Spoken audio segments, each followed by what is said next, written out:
is the main event, Mark's YouTube exclusive bonus show. We are brought to you by the Unhinged Sports Network and Belly Up Sports Network. I'm your first host, lifelong wrestling fan, former radio guy, and cat dad, Troy. And with me, as always, is the WWE Walking Wrestling Encyclopedia and the main event collector. He is the Hulkster to my mean Gene. He is Greg. What's up, Greg? Brother. You're supposed to say, well, let me tell you something, Troy. I could have, but I want to be predictable. Yeah. Also, let's be real, we only went off this because of height reasons, right? I mean, sure. Yeah, well, because, you got that, that epic Hulk Hogan-like tan just naturally because, you're half Mexican. Most of me. Yeah, right. But anyway, man, we are doing a bonus show, just kind of a little YouTube exclusive here to get more. Yeah, the companion piece to one of our previous podcasts. It was Survivor Series 1991.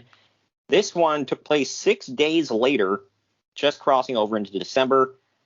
And, we decided to do this for YouTube. We're not going to cover the news for this one because, we've covered basically all the big stories. It's a companion piece. Go listen to the pod and then this. There you go. Yeah, right. And this show was only an hour and a half long. So there was only a handful of matches. Only 2 of them mattered. So. Whoa. There's another one on here. I'll correct you when we get to it. Okay. Well, I'm sorry. The opener just blew the doors off the place. But we'll get to that in a minute. But we're not going to take I'm going to be honest. I think this was probably a tape night, too, for like primetime wrestling and all the other stuff. I don't think Monday Night Raw had debuted yet. So, yeah, primetime and all that stuff. It's probably a tape night. So it's probably why it's just so short. There was a whole host of dark matches before this. I don't think, because I had heard Conrad Thompson talk about it. I don't think they recorded any of them, which there were a couple of them where you're like, why was this not on tape? But we'll get to it. We're not going to take. Yeah, right. Shut up. You started. I know. We're not going to take any breaks in this one. We're not going to play any spots. It's just a review of the show. But since you were all here and listening in, I do want to let you know that you should like this video, subscribe to the channel, and click the notification bell so you get notified every time we post some great content. I've been trying to get some exclusive stuff at least a couple of times a week to put on here, whether it's news from around that week of the show we're covering, or whatever it may be, just us BSing and it didn't make the show or something like that. It'll be right here on YouTube. So there's that. And there's also all the archives we've done since the beginning, June of 2020. So go check those out. AKA the start of COVID. Exactly. But the podcast itself, if you want to listen to that, we are available on Apple Podcasts, Spotify, iHeartRadio, and wherever you get podcasts. And, of course, right here on YouTube. So give us some support that way. And Twitter and Instagram, we are at main event _marks and at main event collector on Instagram only. That Instagram account is run by Greg, and it's the show as well as pictures of figs and fig discussion and stuff like that, be it wrestling or other figures out there. That's why he's the main event collector. And you don't even need your parents' permission, kids, because we keep it PG. There you go. Exactly. And on Facebook, we're facebook.com/main event marks podcast. So plenty of stuff on there as well. We are growing our Facebook every single day, believe it or not. But all right, ready to get into the show here? I am. All right. I'm surprised with my opinion on this, actually. I thought it was a good watch. We'll get to it at the end, but all in all, if somebody was like, should I spend an hour and a half watching this? I'd say absolutely, no doubt. I would say if you definitely had time. Oh, Don't go out of your way to watch it. That's my disclaimer. It's not like must see, but it's got some really good stuff on here that we'll get to. But it is WWF this Tuesday in Texas. It was the first pay-per-view of its kind on a Tuesday, and, well, by the lack of success of it, they don't do another one of these experiments until Taboo Tuesday, which was in the 2000s. So, 13 years later? 14 years later. Yeah, and this one took place... Almost exactly 14 years later. Yeah, it's nuts. And this one took place December 3rd, 1991, from the Freeman Coliseum in San Antonio, Texas. The attendance, 8,000, and the pay-per-view buy rate was a 1.0. amounting to 140,000 buys. I consider that a win, considering it was 6 days after a big one and another pay-per-view on top of that. Right. Well, and they kept this one short because, I mean, it's a weekday. People had to work and go to school and whatever, so they couldn't stay up late watching a pay-per-view. So they had it earlier. They had it shorter. It's almost kind of what you would expect from an In Your House in the future. But, you know, I feel like this was like the start of In Your House, like what they came up with In Your House. I feel like this is where they came up with it from. Most likely, yeah. Although at least they learned their lesson and put it on a Sunday night. But there were a whole host of dark matches before the show officially began, including the LOD successfully defending their tag team titles against the Rockers, and then immediately again against the Natural Disasters, which ended in a disqualification. The final dark match before the show started was Ric Flair defeating Roddy Piper. So, yeah, because we don't want that on pay-per-view. Yeah, wait. Flair and Piper, whatever. We got to get. Well, we'll get into it. I think that was a big feud at this time, by the way, and it never happened on pay-per-view. Yeah, that's freaking stupid. Now, granted, they didn't have a lot of pay-per-views back then. I mean, so there's that, but still. But still, it's like these are two huge stars that you didn't put together on a pay-per-view or a big show at all. That's our running trend with Flair in the WWE, though. So yeah, apparently, talk about missed boats, man. Like what the hell? But anyway, we start the show off with the closing interview from Survivor Series 91, where Mean Gene Okerlund is in a smoke-filled dark room backstage at the Joe Louis Arena talking to The Undertaker and Paul Bearer. We then start the show off with Gorilla Monsoon and Bobby the Brain Heenan promoting what we're going to see tonight. And this first match, man, kicking off with Bret the Hitman Hart defending the WWF Intercontinental title against Skinner. This one went 13. It's funny, in 4 months, he'll have a match against Owen Hart. He made the rounds, man. Who, Skinner did? Yeah, WrestleMania 8. So he made the rounds. Good Lord. Yeah, I forgot about that. You mentioned that on the archives. Yeah, we mentioned on the last podcast that goes with this episode. Again, go listen to it. Yeah, right. Now, I didn't mention it word for word because I was saving it for this, but, you know. Yep. And by God, this was something. But, this one went 13 minutes, 46 seconds. Two girls freak the F out when Bret gives one of them his glasses. And here's something I didn't know, and you wouldn't know until you listen to, like, Bruce Pritchard's podcast. He said Bret would always, like, autograph it and put the date on it and whatever before he gave it to somebody. Yeah, when I heard that, I was bowled over because I never even saw it. Yeah, right? Like, what? That's pretty awesome. But Bobby Heenan says, get that bimbo some oxygen. Good Lord. Things wouldn't fly in today's age. Put it on the list. Yep. Gorilla mentions that Skinner is undefeated and earned this title shot. But not for one freaking second did anyone believe he beat Bret. I mean, come on. I honestly can't believe that's Steve Kern of the Fabulous Ones, by the way, doing this character. The Fabulous Ones were like heartthrobs. Yep. And I'm not judging Skinner's looks, but this is far from a heartthrob. I'm sorry. Yeah, he's balding. He's got a big beard, mouthful of chew. Looking like he just crawled out of the swamp. Yeah. Well, Southern wrestling boy. According to Bruce Pritchard, this was much more in line with how Steve Kern is in real life than the Fabulous Ones were.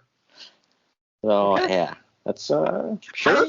God, I'm going to get crap at this, but I have no problem believing that. Right. At least he was in a main spot. Because he was on a hot team and came over to WWE, and at least he got somewhat of a shot. I think this would literally be it, though.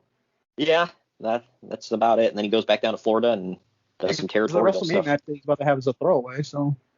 Yep. Oh, for freaking sure.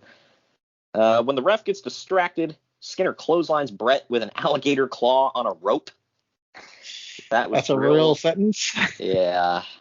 In the end, however, Skinner gets thrown off the top rope by Bret Hart and taps out to the sharpshooter. Uncle Dave gave this 2.25 stars. I gave it 2. It didn't suck, but it wasn't great. What say you? I gave it 2 only because I thought it was so much better than I thought it was going to be. Yeah, I went into it. I was like, oh, God, asses and seats right here. And then I watched it. I'm like, not too bad. The only reason I didn't give it, 2.5 at least was because, like I said, who the hell thought that Skinner was going to beat him?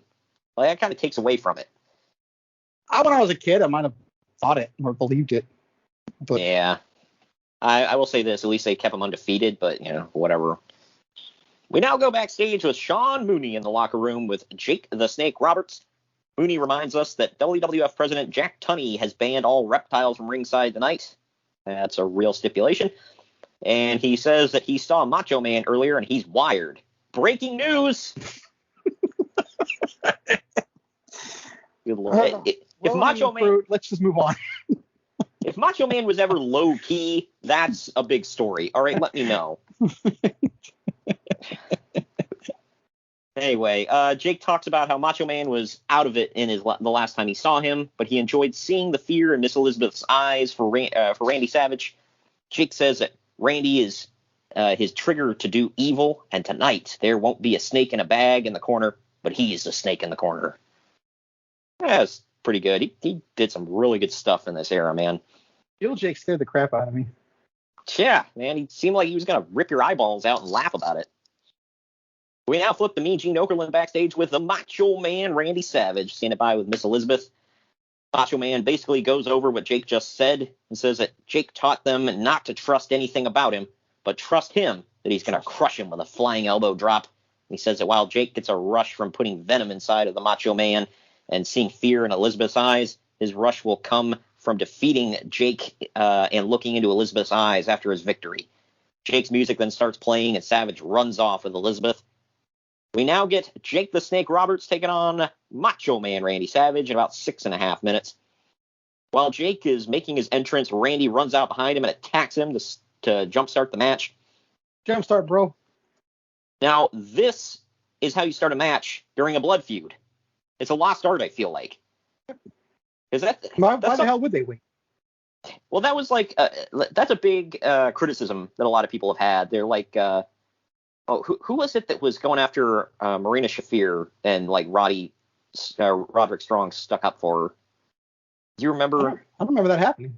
Somebody said something about he like insulted Marina during their feud. I can't remember who it was now off the top of my head, but it was like a year or two ago. And they were pointing out, they're like, this is a big blood feud. The guy's been talking crap about his wife and all this other stuff. So what does Roderick do? He comes out doing his whole entrance and makes sure to pose for the boom in his song. And then they tie up. Like, yeah, I can kind of see how stupid that is now, but they did have a good match. So, like I said, I can't remember who the hell it was now, but either way, Miss Elizabeth does not come out with Randy Savage, which also makes sense for a blood feud. Maybe Brandy Rhodes should take some notes. No, maybe Cody should take some notes. She's the star of the show, dude. Oh, well, yeah, I forgot. Yeah, both. So did you hear Cornette's review of that? He was like, Aleister Black or Malachi Black's been kicking everybody's heads off, and he's been so dangerous and a wild card and whatever. So what does Cody do? He brings his wife to ringside with him, puts her in danger, and then she rolls in the ring. By the way. Yeah, right. The mother of his children, and then she's gonna roll in, look him in the face, and flip him off right in the center of the ring. Yeah. Anyway, in the end, stop him from missing her or kicking her in the head. Yeah, I everybody should just stand back. It's like, I mean, missing her in the face at least isn't hitting her, so I don't know.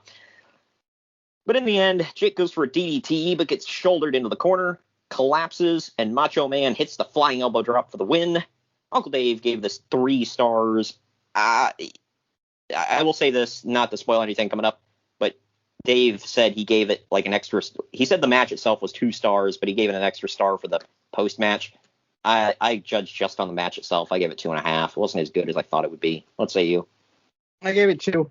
I think the Saturday Night Main Event match is way better. I'll have to watch that. I haven't seen that one. At least I don't think I have. But yeah, this was, like I said, could have been better, but it wasn't bad. It wasn't bad. No, definitely not. But after the match, this is what I'm talking about here, the post-match stuff. Macho Man gives a thumbs down. The crowd cheers, and Savage goes to grab a chair, but Tony Gurria takes the chair away from him. Savage then knocks Gurria down and takes the ring bell as the crowd goes nuts. The referee takes the ring bell away from Savage, and Jake hits a DDT on him. Jake then picks Macho Man up and hits a second DDT.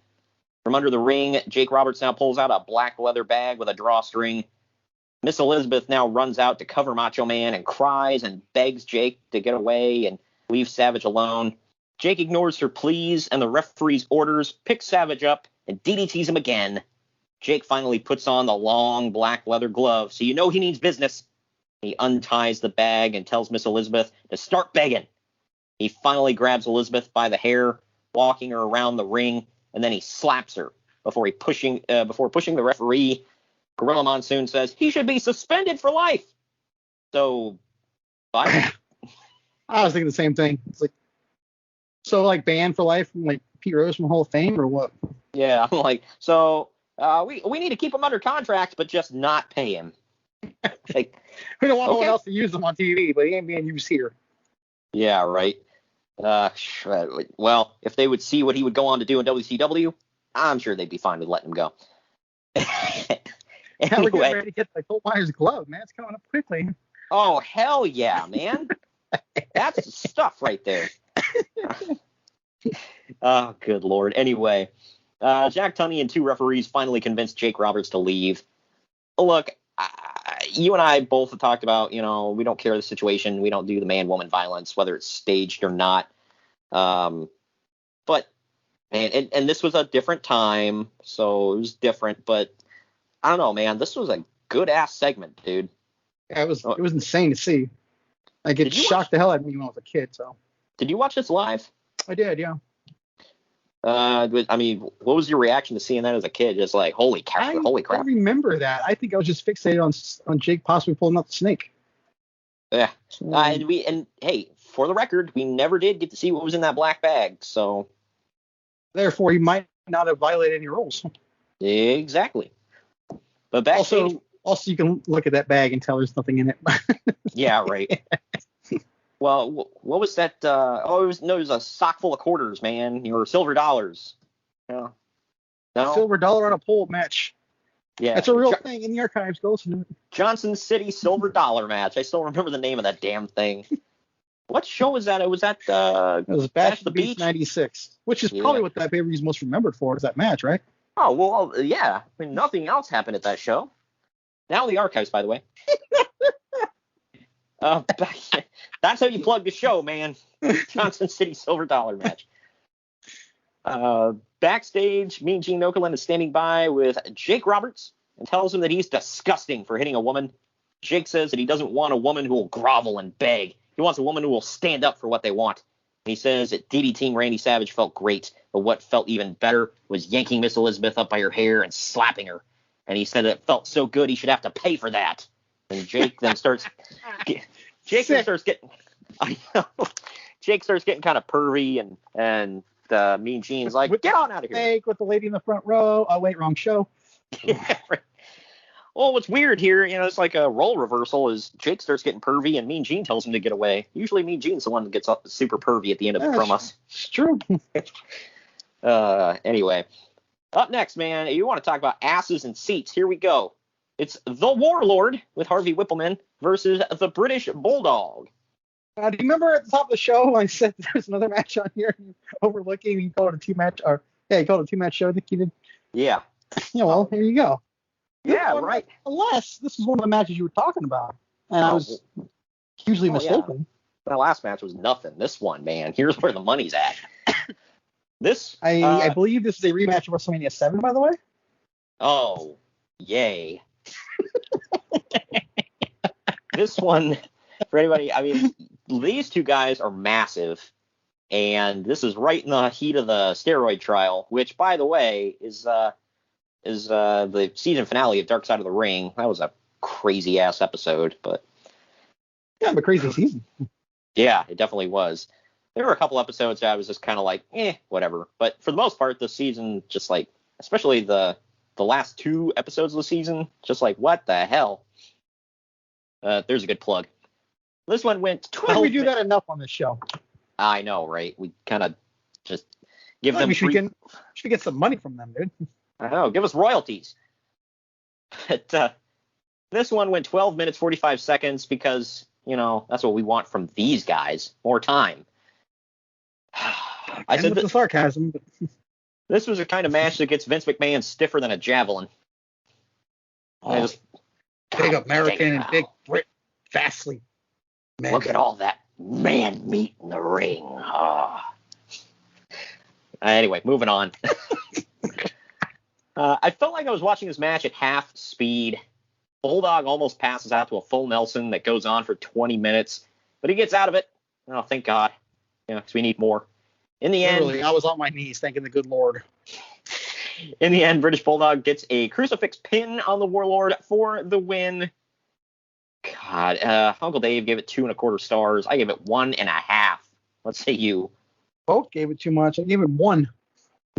Yeah. Look, Bulldog gave it some effort, but Warlord sucked. And just both these guys. Hey, that's a TCC wrestler you're talking about right there. Oh, well. I don't even know what to say about that. That's not even made up, folks. Go read his book. It's in there. So he was watching crap like this. It was like, man, I want to be just like that guy. Good I like to think he's better. Yeah. Warlord sucked. I mean, Dave wasn't Flair. Then this is brilliant when you think about it. He set the bar so low for himself so he can overachieve. At that point, you got to give him more respect. And I think he was bigger than the Warlord as far as, I mean, maybe not height-wise, but he was freaking, still is, jacked to the gills. No, I'm like, what do you mean was? Yeah, right. But backstage, we get Sean Mooney standing by with Macho Man Randy Savage, who's spitting mad. My favorite part of this, by the way, is like Macho Man's like going nuts and like all upset and rolling on the ground and everything. And Sean Mooney's like, I'm just as upset as you are. Yeah, I'm sure you are. Yeah, I can see it in your face, Sean. Whatever. But as Macho says, he blames himself for letting Jake get his hands on Elizabeth. And then he says he's going to get Jake. There won't be any stopping him. He seems internally tortured and keeps going on about, I blame myself. And about Jake slapping Elizabeth. And he said, you think you made her beg? You ain't seen nothing yet. And then he slaps himself in the face and storms off. I think this was some of because that made sense. I think this is some of Macho's best work. Like, I mean, he's had some great promos and some off the wall freaking ones, but like we got to see some emotion from him here, man. Not just like being nuts, you know. Yeah. Like he actually like, and you know they pointed out they're like, if you think about it, other than him, you know, weirdly asking Elizabeth, "Will you marry me?" You know, it's like other than that, we haven't ever really seen him, I don't know, show a whole lot of emotion about Elizabeth, other than, I mean, maybe the end of WrestleMania 7, or the end of his match, I should say. Yeah, because, you know, he'll Macho Man use her as a slave, essentially. Yeah, right. It's like, get in my corner. But, yeah, so this was a change. It was kind of cool. But you said they had a rematch after this on Saturday Night's Main Event? I believe that was the rematch, yeah, when Undertaker turns face, when he's about to hit them when they're coming through the curtain. Huh. I believe that was the match that was better than this. There was a match better. I'm pretty sure that was it. Well, you've never seen that one where the Undertaker stops him from hitting him with a chair, and it's when Undertaker turns face? I don't think so. Yeah. I'll have to go check that out. Yeah, because that was like the night that the Undertaker turned into what he became. Ah, nice. Yeah, because I mean, if you think about it, just I don't know, handful of months after this, Macho Man would be winning the WWF title at WrestleMania from Ric Flair. So that's pretty cool. But right here, up next, we get Ted DiBiase and the Repo Man with Sensational Sherry in their corner. They're taking Can we just take a second to acknowledge how awesome that team is? Oh, yeah, the money guy and the repo guy. The only guy that's missing is IRS, dude. Yeah, right. Or, you know, apparently I have a weird tick of calling him the IRS. You know, I listen back to the podcast, and I do that, and I don't even notice it. I'm not doing it on purpose. I just do it. Well, you're making sure you decipher between him and the fake IRS. He's the IRS, not an IRS. Yeah, the government agency, that's not the real one, all right? They got their name from Erwin R. Shyster, not the other way around. Can I stop now? I don't know why you're giggling, but okay, whatever. Anyway, DiBiase and Repo Man are taking on the team of Virgil and El Matador. Hot damn. Say those 3 words, Sam, come on. Wait, what? Oh, asses in seats? Yep. Asses in seats. Take my damn money, man. This one, it's like, they weren't going to sell this joint out with, the main event, but they put this one on the marquee. Next thing you know, they just sold the joint out. In about, 8 months or so, Virgil and Nails are about to sell out Wembley Stadium. Oh, hell yeah. Yeah. You like that story, by the way, about Nails where he was testifying against Vince McMahon, and they're like, "You hold any animosity towards Vince?" And he's like, "No, I don't hold any animosity towards him." And then somebody's like, "He doesn't know what that word means." And they're like, "Okay, do you hate Vince McMahon?" He's like, "Oh yeah, I hate Vince McMahon." They're like, "Okay." So he's an idiot. Yeah, he practically gave him the win. Yeah, right. But anyway, this goes 11 and a half minutes. Apparently, this match is happening because DiBiase hired the Repo Man to get his $1 million belt back from Virgil. Virgil fought back, and Repo Man knocked him out with the $1 million title. Yeah, that was a shame. Yeah, that just killed him deader than Kelsey's nuts. Well, he was really hot there for a minute. I'm not even joking when I say that, by the way. He really was. I know. He was over as hell, dude. Oh, yeah, he definitely was. Go back and listen. We did SummerSlam 91, I believe, right? Yeah, I think we did. Yeah, I don't remember. I think so. Well, I think we did, yeah. It's go back and listen. Go back and watch that one. People Madison Square Garden blows their load when he wins the $1 million title. So wow. Don't tell me he wasn't over. By the way, that is correct. Now in the archives, SummerSlam 1991. So, but yeah, this one, man. Getting into the match itself, it's hard to think that at this time Virgil was actually fairly over, like you just mentioned. And looking at Repo Man, it's hard to imagine that he used to be Demolition Smash. And that was earlier this year, mind you. Did you know as a kid, look at it, you're like, Smash? I had zero clue. Okay. And also, this is going to sound real stupid. I did not know Kona Crush was the Crush from Demolition. I just thought it was the same name. Wow. So, nice. Yeah. Well, you weren't old enough probably because I know little Conrad Thompson there was talking. He's like, well, I was a kid watching this. I'm like, freaking out. That's Smash. He just took the makeup off and put on a damn Hamburglar mask. I had no clue. And I'll go you one better. I didn't even know that he was hole-in-one Barry Darso because he had that. I don't know. He wore that hat, wore that stupid. And he shaved his head. Obviously, yeah. So yeah. He has one of those faces, at least to me as a kid, that you just change it up with one little tiny thing, whether it be a mask, paint, shave your head. Yeah. Got time. I guess good for him. I don't know.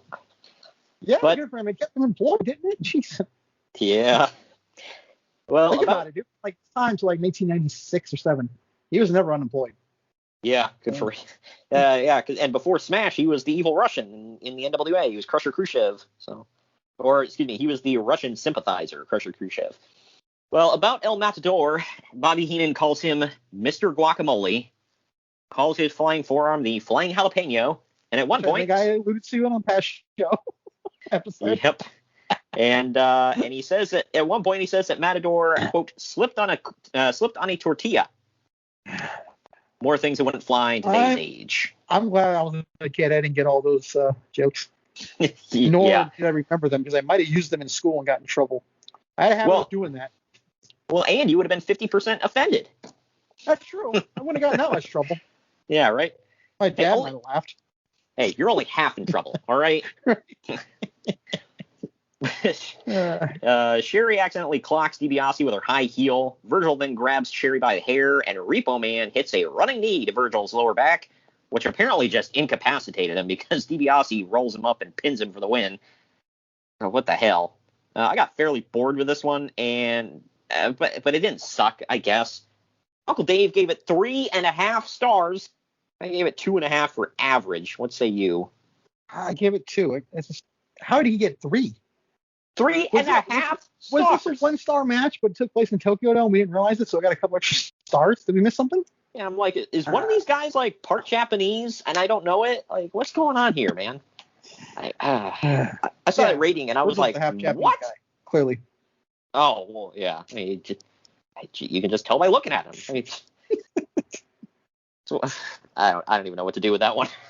We go backstage now with Mean Gene Okerlund standing by with Hulk Hogan. Hulk says that at SummerSlam he could feel the Undertaker, Survivor Series, he could feel the Undertaker slowly squeeze the life out of Hulkamania, but Undertaker didn't kill him or Hulkamania, and the real winners were the Hulkamaniacs that still believed in him. He then drops his usual, "What you gonna do, brother?" And keep in mind, this is after he got like a neck compression, right? From that tombstone 6 days ago. Supposedly, yeah. Oh, yeah, you hurt me bad, brother. I guess he did spend the night in the hospital. Well, we hurt him so bad he couldn't wrestle the next night. He had to take 6 days off. So yeah, right. Maybe there's something there we're overlooking. He's like, "Oh, I really got to take time off, brother. You really hurt my neck. I'll be ready in 6 days, though." Whatever. This isn't football, dude. Yeah, right. But here is the main event. It's the Undertaker with Paul Bearer in his corner defending the WWF World Heavyweight Title against Hulk Hogan. Went about 13 minutes long. The champion entered first, which seemed to be a common theme with Hulk Hogan. The Undertaker also carries the title in his hand to the ring, and he did not wear it. I liked how he carried it, by the way. He carried it like with the strap, like not like, hand on the side of the strap, like over the strap, like was squeezing it together. Did you catch that? Yeah, it was definitely original, and nobody around that time did that. They all wore the belt, but he did not. So it was cool. It was different. When Hogan slides into the ring, Undertaker and Paul Bearer both jump him, stomping away at him. Hogan then does the noggin knocker to both of them, and then Paul Bearer takes a powder. WWF President widely regarded, by the way, as one of the worst babyface moves in wrestling history. The noggin knocker. Yeah. Yeah. He did that all the time, by the way. You notice that? I do. Yeah, I did. I think someone said, like, the argument's always been between that and the slingshot. What's the dumbest move?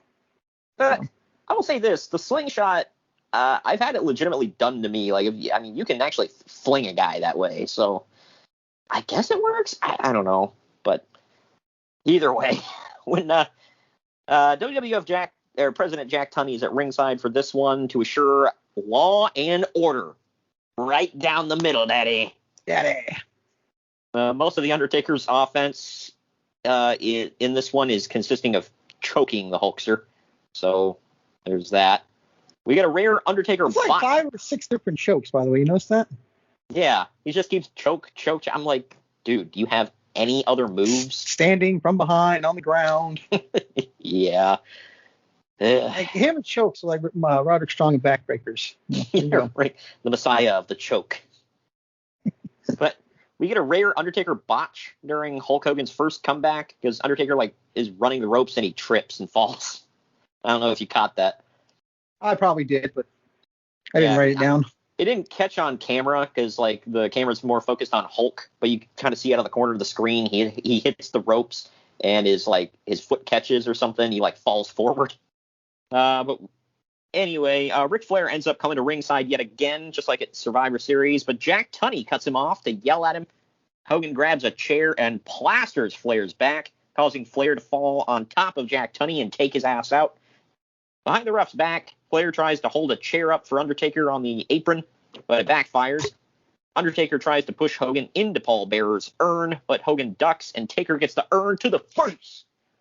And then Hogan then dumps out the ashes of the urn, throws them in Taker's face, just like a good old baby face would do.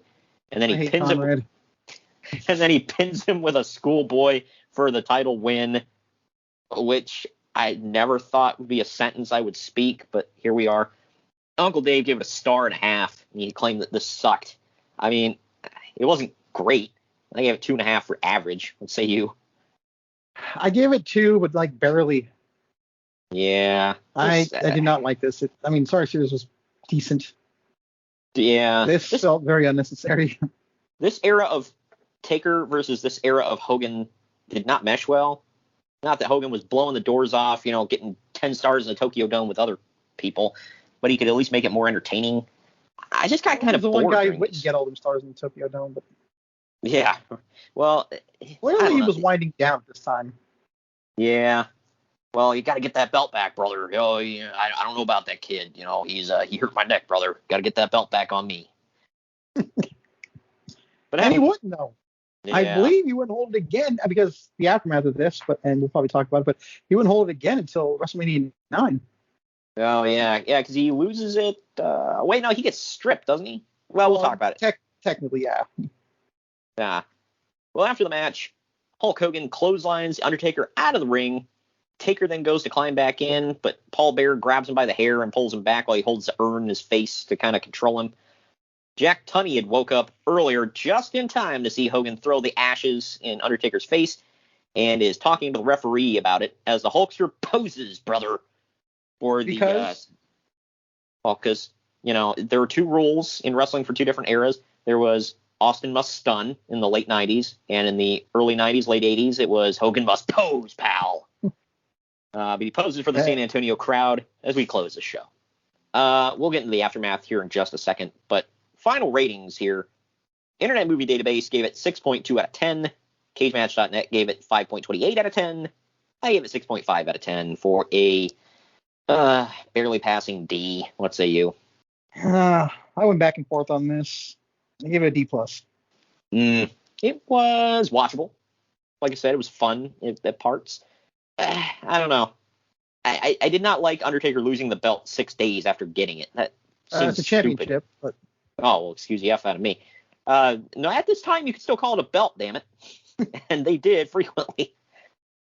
Side note, I think AEW is like hammering home the word belt just as a funny gag now, which I think is funny. Yeah. Yeah, I don't know. This one was a show. I don't know. It happened. Yeah. So remind me again, what was the aftermath of this with the title? So Tunney ended up holding up the title, saying no one's the champion because of the way it ended with the ashes. Yeah. And it took a little while, but they finally said, "Oh, the winner of the Royal Rumble will get it." Oh, yeah. And honestly, I thought it was easily going to be Hulk Hogan. And it was Ric Flair, the real world's champion. Woo! No one saw that. I mean, to me, no one saw that coming, but again, just me. A lot of people didn't. Well, with his booking up until this point, no, nobody would have guessed that. As we discussed on the Survivor Series 91 episode, his booking was not the best. I mean, it didn't suck, but I mean, he did. He did open Survivor Series 91 in a match that wasn't great. Yeah, right. We discussed it's like, well, he was one of the only stars in that entire match, and he was the sole survivor, and he won, but the match sucked. And like I said, he opened a pay-per-view in a throwaway match. So he opened a throwaway pay-per-view in a throwaway match. How dare you say that Survivor Series was a throwaway pay-per-view? That was one of the big four. I know. That was one of the ones I just didn't feel. But yeah, Survivor Series I didn't hate it either. I was just really indifferent on it. Survivor Series, I've always liked it, but I mean, if you're gonna have to rank the quote unquote big four, that's the bottom of the the tier, obviously. I mean, it's gotten a hell of a lot more interesting over the past couple of years because of what they do now. I'll say that. Oh yeah, and the one you and I went to in 2019 was awesome. I loved it. That was a great one. My opinion, one of the best Survivor Series ever. I might be a little biased, but whatever. I'm right there with you. I thought so too. So and to this until this current one comes up, still the last one with fans. So there you go. Yeah, right. So it was awesome. And you and I got to see a show live in Chicago. Real quick before we officially sign off from this bonus episode, I do want to remind everybody to follow us on all forms of social media.